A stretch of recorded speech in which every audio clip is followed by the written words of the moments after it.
এই অডিটোরিयমরে নবীন বাবু হারিଛନ୍ତି হারিবার 4 মাস পরে এই অডিটোরিয়মরে গোটে সভা হচ্ছে এবং নবীন বাবু যেতବେଳେ ଆସୁଛନ୍ତି হঠাৎ লোক ঠিয়া হচ্ছেন এবং ଲୋକଙ୍କ ଆଖିରୁ ଧାର ଧାର ଲୁହ ଝରୁଛି।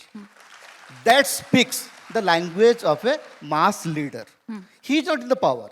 ক্ষমতাରେ ସେ ଲୋକ ନାହାନ୍ତି, ବିରୋଧୀ ଦଳର ନେତା ଅଛନ୍ତି, କିନ୍ତୁ ଲୋକ ତାଙ୍କୁ ଦେଖିରି କାନ୍ଦୁଛନ୍ତି। ନବୀନ ପଟ୍ଟନାୟକଙ୍କର ସବୁଠୁ ବଡ଼ ପରିଚୟ ହେଉଛି ଯେଉଁଦିନ ନବୀନ ପଟ୍ଟନାୟକ ହାରୁଛନ୍ତି, ଗୋଟେ ଗ୍ରେସଫୁଲ ଡିଫିଟ୍। ସେଦିନ ଅତି କମ୍ରେ ଓଡ଼ିଶାର 50 ଜଣ ଲୋକ ମୁଁ ଜାଣିଥିବି ଶୁଣିଥିବି ଯେଉଁମାନେ କହିଥିବେ ଯେ ଆଜ୍ଞା ଆମ ଘରେ ଚୁଲି ଜଳୁନାହିଁ।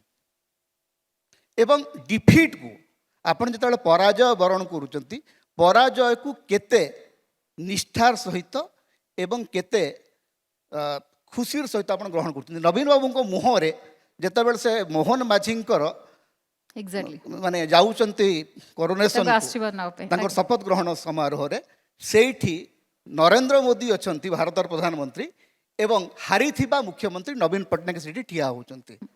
ଏବଂ ଆପଣ ସେଇଠି ଦେଖିଥିବେ ଯେ ଯେଉଁଠି ଶାସକ ଦଳର ସବୁଠୁ ଅଧିକ ସମର୍ଥକ ଅଛନ୍ତି ସେଇଠି ନବୀନ ପଟ୍ଟନାୟକ ଜନନାୟକ ହେଇକରି ସେଇଠୁ ହିଁ ଠିଆ ହେଉଛନ୍ତି। 24 ବର୍ଷ ଧରିକିରି ମୁଖ୍ୟମନ୍ତ୍ରୀ ହେବାଟା ଗୁରୁତ୍ୱପୂର୍ଣ୍ଣ ନୁହଁ, ଗୁରୁତ୍ୱପୂର୍ଣ୍ଣ ହେଉଛି ଯେ କ୍ଷମତାରୁ ଗଲା ପରେ ଆପଣଙ୍କ ପାଖରେ ସେ ଅରାଟା ରହୁଛି କି ନାହିଁ, ସେଇଟା ହେଉଛି ସବୁଠୁ ଗୁରୁତ୍ୱପୂର୍ଣ୍ଣ। ଏବଂ ଦ୍ୱିତୀୟ କଥା, ଆଉ ଗୋଟେ କଥା ମୁଁ କହିବାକୁ ଚାହୁଁଛି ଯେ ଓଡ଼ିଶାର ଶାସନ ଦାୟିତ୍ୱରେ ଯେତେବେଳେ ନବୀନ ପଟ୍ଟନାୟକ ଆସୁଛନ୍ତି, ଓଡ଼ିଶାର 2ଟି ସେକ୍ସନ୍ ଯେଉଁମାନଙ୍କ ପାଇଁ ସେ ବହୁତ ବଡ଼ କାମ କରୁଛନ୍ତି। ଗୋଟେ ହେଲା ମହିଳାମାନଙ୍କ ପାଇଁ, ଏବଂ ଏ ମହିଳାମାନଙ୍କ କଥା ଉଠିଲା ବେଳେ ଏଠି ଆମେ ସମସ୍ତେ ବିଜୁ ପଟ୍ଟନାୟକଙ୍କ ପାଖରେ ଅଟକି ଯାଉ।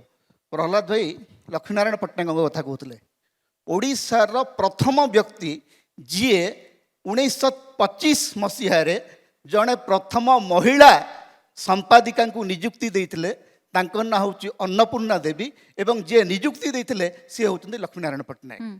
ତେଣୁ ୱିମେନ୍ ଏମ୍ପାୱାରମେଣ୍ଟର ହିଷ୍ଟ୍ରି ସେ ପରିବାରରେ ଅଛି।